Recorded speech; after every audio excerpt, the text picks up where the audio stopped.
願一人沉淪，乃願人人悔改。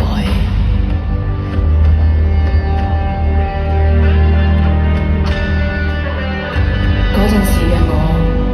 根本唔知自己正行喺通往滅亡嘅路上，跪拜喺雕像面前，只係為咗喺末世入面苟且，唔使承受被逼迫，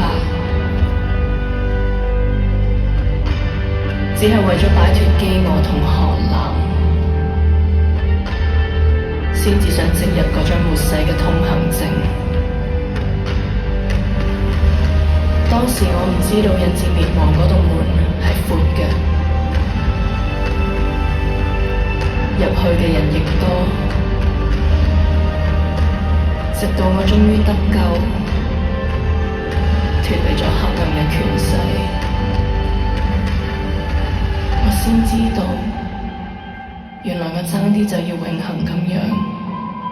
失去最珍貴嘅。